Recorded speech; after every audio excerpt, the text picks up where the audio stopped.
Hey everyone, this is Auntie. Sometimes I'm a little dense. Um, Mrs. B had said something about me doing a health update, and I guess I was thinking of the last one I did, and I guess I need to do another health update. Okay. So far, I've lost, I have to admit, 38 pounds because I'm kind of stuck. I thought it was at 39 that I did the math again. It was 38. But I've only been on this 33 days. And I guess like 15 pounds of that was actually on carnivore. The uh the however many the other was on where I just cut my portions in half and white knuckled it, and I was still in a lot of pain and all that kind of stuff. So um the carnivore is working, and it's like it's not toilsome, You don't have to do all this counting points. You don't have to count carbs. You don't have to count, um, what's the other things? I don't know. I said points. You don't count anything. You just have your intermittent fast, and you just eat meat and eggs and butter. Yeah, I can't believe it. And I feel 99.8% better. Now that 0.8 is the sores in my hair. Yeah. But I was washing my hair this morning, and I've been using some psoriasis shampoo that was given to me from my daughter-in-law who had psoriasis for a while. And I don't have psoriasis, but I've been using that shampoo to see if it would help with the eczema. I always want to say eczema, but I guess it's eczema. Anyway, so I got to thinking when I had it on, it was stinging like fire. I was like, oh my goodness.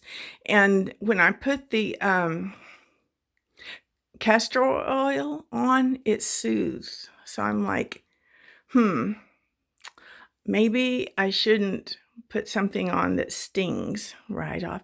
And so I got my regular shampoo, and I washed all of that out and everything. And usually after I shampoo, even if I use this psoriasis shampoo, my head feels at ease for probably 4 hours or so. So that's that. Anyway, I can deal with that. It's like all the other extreme pain I had everywhere else. Now, you may notice that I have a different background behind me. Let me, let's see. What is the word for your curiosity? I will satisfy your curiosity. This is my craft room. It is in disorder. I have not been in here to work for like over a year, probably more like 2 years. So I'm going to show it to you. Okay. So just, the last thing I worked on was a quilt. So, and I felt too bad to clean up my mess. Okay. And I've been too excited to come up here to clean up my mess. Here, I've been going through my house and cleaning out my refrigerator and scrubbing really hard on my tub with a Mr. Clean pad thing, and really trying to get the house up to snuff because I just was barely able to load a dishwasher. So, and it's, so I finally came up here and I thought, well, this would be an interesting backdrop for you guys, maybe. Okay. Now I call this the tower. Okay. That's my little thing. I put the camera on. So, this is a tower. Uh-oh, knocked that over. This is on the back of my house. You can see our garage out there. My husband drives a truck. This is that's my sewing machine and some of my very earliest embroidery stuff I did in the 70s. I was too cheap to buy the pattern. It was on the front of a magazine, so I just made up my own pattern. You remember whenever those were in style? I still think they're cute. I have all my threads and stuff in this thing. I like this kind of deal. This is just different items. This, you can see my deck from below.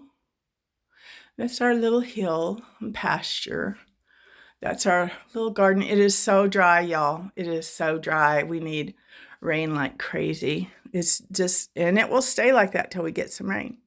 Okay, I sawed off some of these lamps so that it fit on top of my counter. This is a laminating machine I haven't used yet. And this is how I sort my quilt. I do strip quilts and stuff like that. So that's how I kind of have all of that together.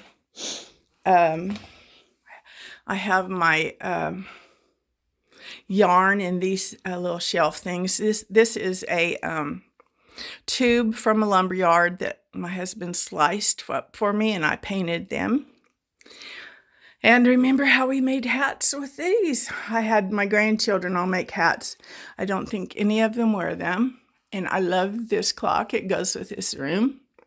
This shelving unit I bought out of a shoe store that was going out of business. It used to hold boxes and boxes of shoes. And it's perfect for my crafts. That's my mom's old sewing machine. That's all she ever sewed on.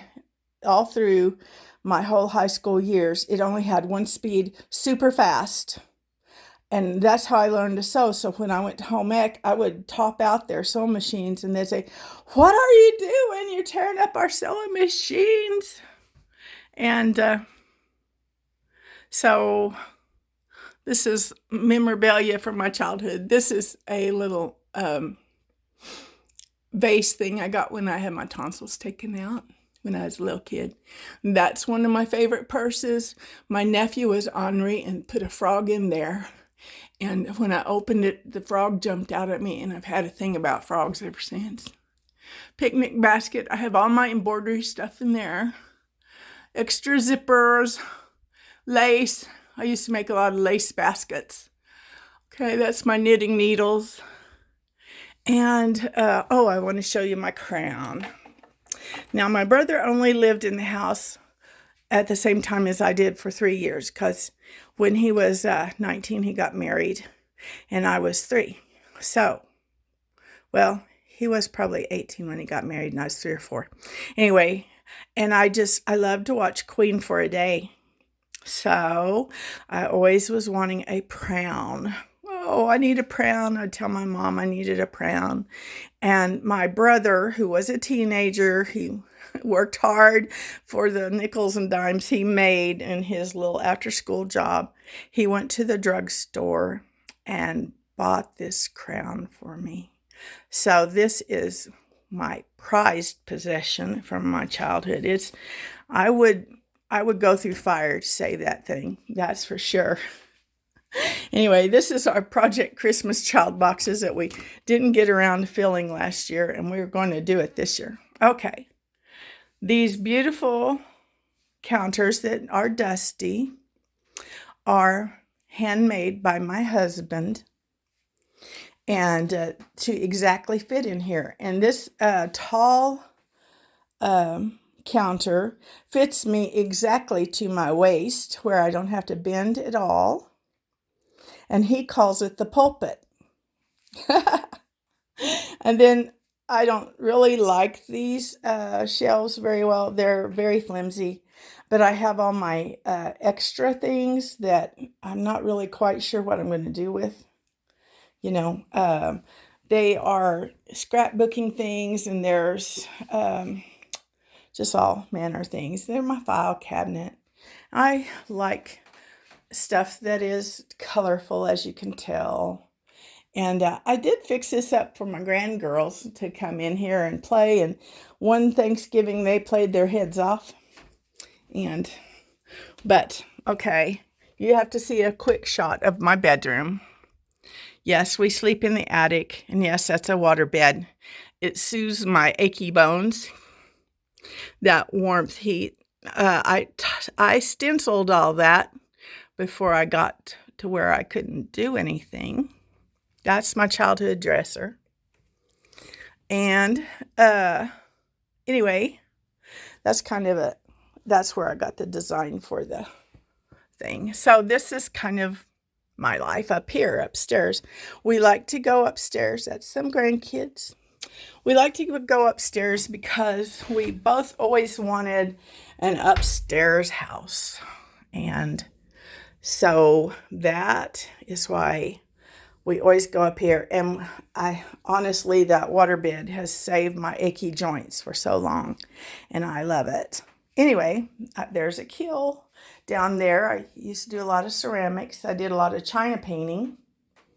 And this is one of those ironing board seat things. And I had my husband cut it down to where it will fit under here. I can slide it under there. And then while I'm sewing, I can press everything. This is a picture of when we were at the lake and my husband was doing his kayak, and so I'm trying to recreate that here. And I quit working on that 2 years ago when the pain overtook me. I am planning on getting my life back. These are the noodles that Mrs. B talks about. I need to get some long sticks to go in there so they don't curve. That's what you roll up your quilts on. Anyway, turn this around, and you know what? The journey I've been on, you can kind of see where it deteriorated at times, can't you? Where, unfinished projects. I am a person that likes to do stuff. Like 2 years ago is when everything shut down, completely shut down for me. My health completely was knocked out. And that's a year, I think about the last thing I did of any note was painting my cabinets in that turquoise color. Now, I know it's a wild color, but I love it. I love color, as you can tell. Anyway, wow, this little stand thing does not want to cooperate with me. Okay, there it goes. All right. So we will see if this will do what it needs to do. I don't know. It may not want to cooperate. We'll see. I will take it down a notch here. Anyway, I did the cabinets. That's one of the last things. We got the kayaks. I got one for me, and Terry and I had a blast. We had so much fun on those kayaks. And I loved it. I loved my life. I was still hurting, but not as bad. You know what I mean? It's like it was doable. I could handle it. So I don't know how to make that tight enough. Okay, let's see. Let me see if I got any muscles left. Ow! Okay. May have to do it this way. Uh-oh, that don't work. I'm sorry, I don't mean to make you dizzy. Anyway, I kind of, gave up on myself. I did. I totally gave up on myself. Don't do that, by the way. That's not a smart thing to do. Get closer. Okay, that doesn't work really. I started just not caring anymore. I went to the doctor and it didn't seem like he cared much. He probably just didn't know what to do with me because, I mean, he couldn't figure out what was wrong any more than I could. Why do you hurt? There's nothing physical. There's nothing, you know, it's not anything real. And I have to tell you, I got like super depressed. Unless you didn't know. Super depressed. And so I had antidepressant medicine. And so I would go to bed. And I would sleep 18 hours a day. I tried to wake up when Terry got home. Okay. I'd wake up when Terry got home and I had no energy. He made the supper. We'd watch TV and go to bed. And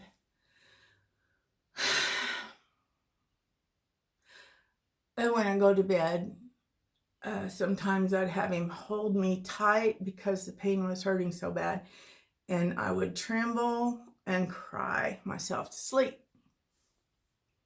And he would be praying for me all that time. Oh, God, give her relief, you know. But here,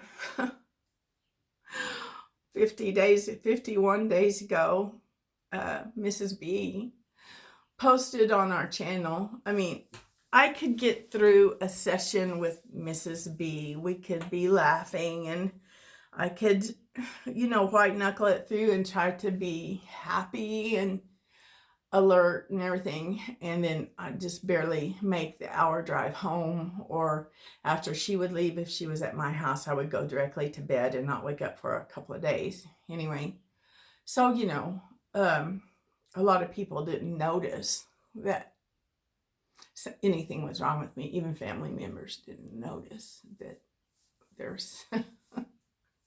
Some of them thought I didn't care about them because I couldn't travel further than 200 miles, you know. So anyway, he prayed for me and stuff. And then Mrs. B came up with this carnivore challenge. And she was saying how good she felt. And like I've said before, I got kind of jealous and happy for her, but jealous that I wanted to feel good. I really, really wanted to feel good.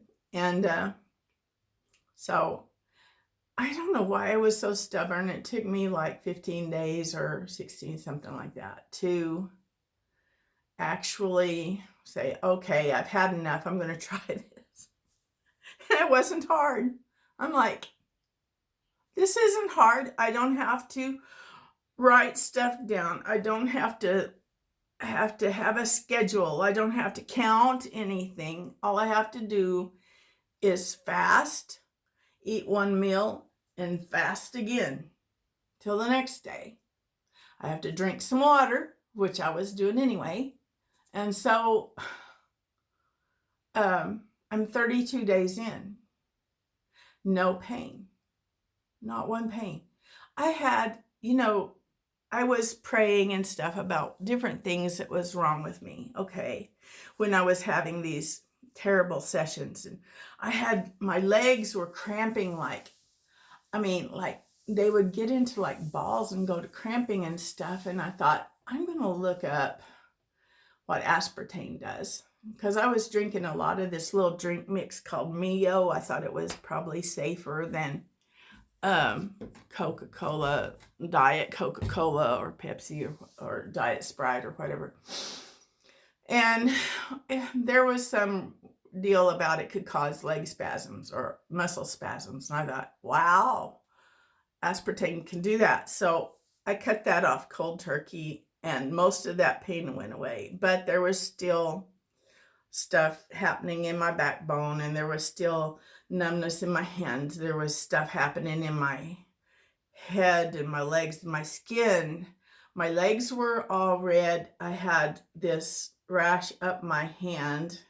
I went to the dermatologist. He gave me cream. And, I would wrap my hands so I couldn't scratch them at night. My head was on fire. And all these different muscle cramps through the day. And the Spartane, getting off of that was good. And then I started having this roaring in my ears, horrible roaring. It sounded like, when you go out in the summer and there's bunches of locusts in the trees, it sounded like the roar of like a horde of locusts. And I tell Terry, I said, I can't go to sleep. My head is exploding with this sound, and he'd pray for me and stuff. And sometimes I'd get up and read. And then until I collapsed, I went back to bed and collapsed in bed.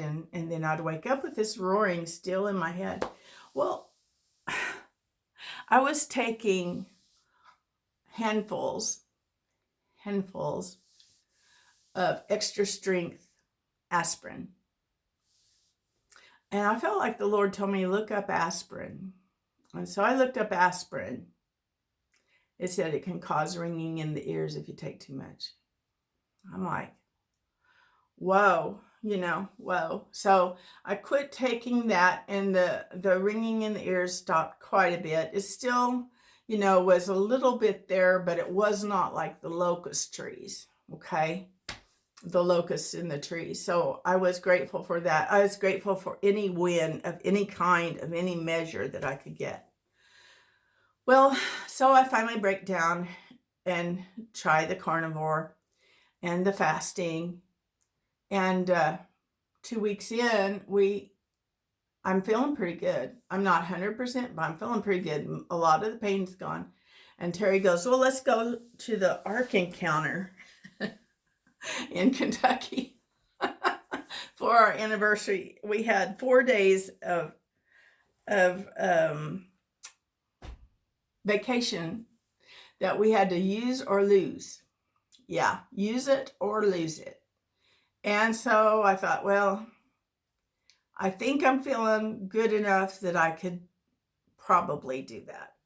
And so he says, he's figuring out tickets and stuff. And he says, I have to tell you something, Lane, you're going to be okay there.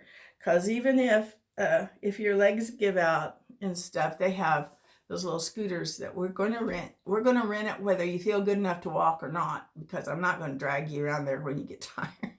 He knows me. Anyway, so we rent that, and we're there for hours and hours, and I'm loving every minute of it. I'm getting used to the scooter, and people kind of look at you a little funny when you're in a scooter, and you don't look crippled. People don't know, these autoimmune conditions and different things, they don't show up, like you don't have a withered hand or withered legs or anything like that. You look like you could get up and walk. What's wrong with you? That kind of thing. So I felt a little conspicuous, but I was so happy to have that. There was a lot to see in there, and I recommend it. It's a very, very amazing place. Anyway, we got back, and it's 1,000 miles over there and 1,000 miles back, right? And I have limited myself. We went to Lubbock, Mrs. B and I did. And because we went to Lubbock and back, which was like probably 7 hours total for me, round trip, Terry decided, hey, you could go 2,000 miles round trip. He's a man of a lot of faith. Anyway, or he really wanted to go. Anyway, we get home and everything's fine, and I'm feeling better, and I find myself, the other day, this is how the progression worked, okay? I have a really nice big closet up here in the attic room. It's really big. It's really nice. And through the 2 years, we still slept up here.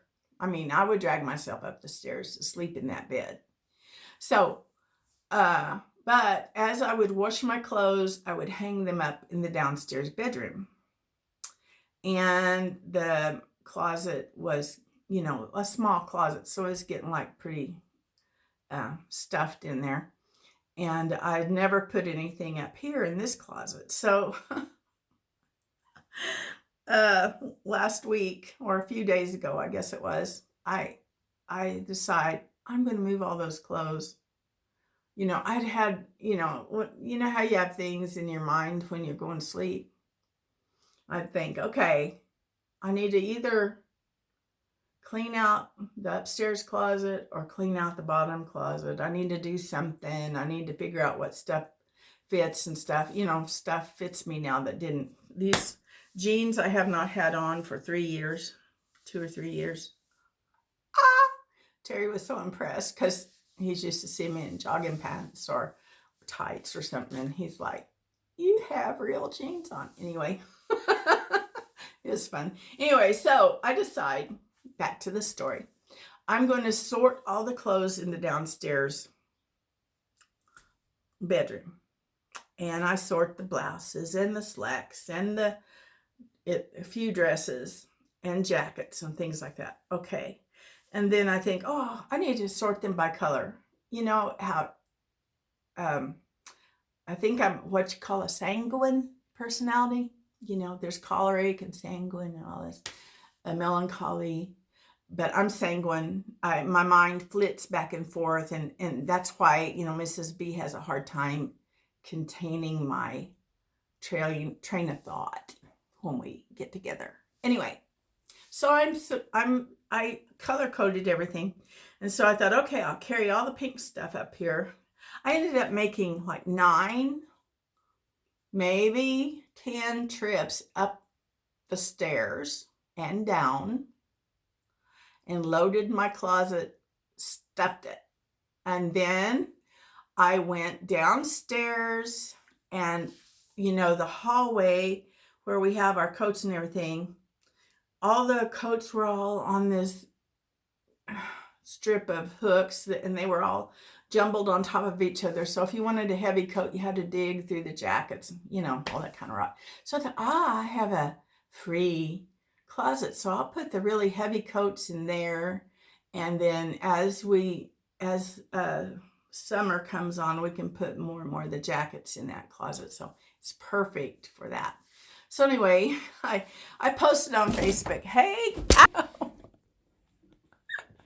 oh dear. Okay, I posted on Facebook that I had moved my stuff.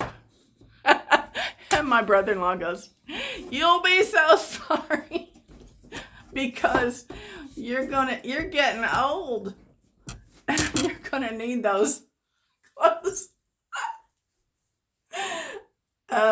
downstairs. And I thought, well, I feel good right now. Maybe if I get worse again, I'll move those. But it's not something I have to do anyway. So that's my health journey. If you look at the first one, I'm really crying because I just found out I had a fatty liver. And I had looked up what fatty liver meant, that sometimes you can die. Sometimes you have to have a transplant. Sometimes it goes into your pancreas and you die faster. And I was really frustrated and I was crying. And I, since doing this carnivore plan, I've listened to a lot of the doctors on YouTube. I know people put that down a lot, but your family physician doesn't have time to answer every stinking question that comes in your mind when it comes in. Sometimes you don't know what kind of questions to ask. So this guy and several others have hundreds of videos, and everything I was interested in, they had a video on it. So I would listen to Dr. Ken's. It's not Rob, it's Ken. Anyway, I listened to Ken's video on fatty liver, and then there was another doctor that had fatty liver, and then another, and they all were saying basically the same things.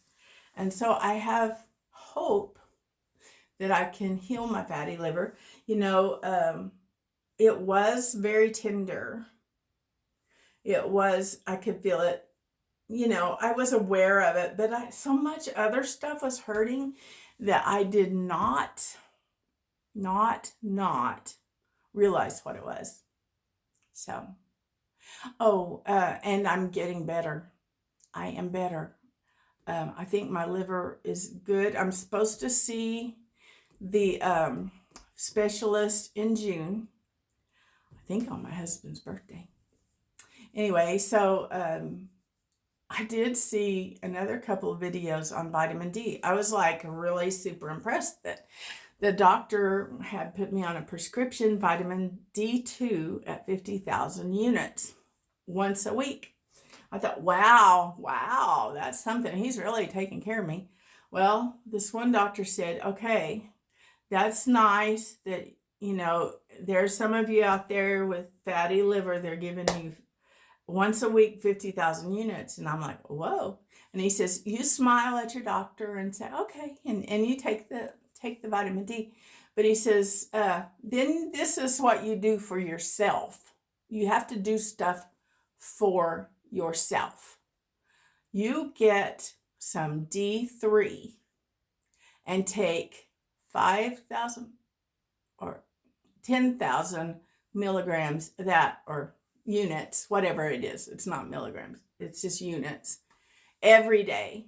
And that will build up faster than the 50,000. He said that 50,000, the way it's assimilated in your body, that formula of it breaks down to where I think only 15,000 of it is deposited into your vitamin D stores, where the vitamin D3 gets in there pretty fast. And, some say sunlight doesn't really do that much good. And then this other doctor said 15 minutes a day, the vitamin D goes straight into your bloodstream because it doesn't have to go through your digestive system. So I'm like, oh, it won't kill me. I am white as a ghost. Won't kill me to have a little sun. I'm a kind of person, I'm very white until I'm in the sun a little bit. Then I get very dark. So next time you see me, I might be very dark. I hope I can get that much vitamin D. Okay, I noticed that I have my Chosen t-shirt on. And some of you might not know about The Chosen. That's my favorite TV show. It is crowdfunded, which means that people like me, we send in a little money and they make this show. It's the story of Jesus. And it is done in a way that's from the disciples' point of view. And, they give different backgrounds for the disciples. It isn't necessarily in the scripture, but it's like a tapestry of what the people were like there. And one thing I like about it is it made me aware of what a melting pot that was in the time that Jesus walked the earth. Like there were, the Jewish people were trying to live in these cities and towns and on the countryside. And there were Jews and Gentiles, and the Gentiles hated the Jews and the Jews didn't like the Gentiles. And then there were soldiers just right in their face all the time. And then if it wasn't bad enough for the soldiers to be watching every move, here were the priests from the Jewish religion just bearing down on them, making sure they weren't doing wrong. And all these people were in a cauldron of upset. And then here comes Jesus. And he's nothing like any of them were expecting. They had been taught from childhood that the Messiah would come as a warrior on a horse and rescue them from the tyranny they were under. They fully expected a fully suited in armor guy on a horse to kill all the Romans. I didn't know that. That was kind of interesting. So you look it up. And, that's kind of what they were. And here comes Jesus, and he's being kind to people. He's healing people. He's touching people that he's not supposed to touch, like lepers. the religious people wouldn't be seen near a leper, you know. And here's Jesus. He's hugging him. He's loving him. He's healing him, you know. Anyway, that's what The Chosen is like. It is most amazing. Anyway, so I bought the t-shirt, and I suggest you watch. It's free on their app. You can watch it on Roku and I don't know, all kinds of those different apps and stuff. And it's called The Chosen app. It's also on Angel Network. And it shows, I think they're going to show it on Up TV. There are 3 seasons so far. They're plotting out season 4. They literally had last year, they literally had 5,000 people for the feeding of the 5,000. They didn't want to do that camera trick that makes it look like a real crowd, but it isn't. They had 5,000 people. And when they did that scan of all those people there, you get a grasp of how many people 5,000 people were to be fed with 4 loaves and 2 fish. What a miracle. And what is really cool, we went to my son's church that he goes to, and some of his friends that are about our age, they were part of that 5,000. And they said, you can't tell where we are in there, but we were there, and we know we were part of that 5,000. I thought that was the coolest thing. Anyway, I know this is long, and you might not have listened all the way, but I appreciate what Mrs. B is doing, and I appreciate her so much because she saved my life, I think. There's something about a depression in an illness that is untouchable, you know, and people don't know what to do with you when there's not an answer for you, and she thought of me. It came right to her. Elaine needs to do this. So anyway, I hope you have a good day, and I hope this wasn't too boring. It's just me, whatever. Anyway, God bless you. Bye-bye.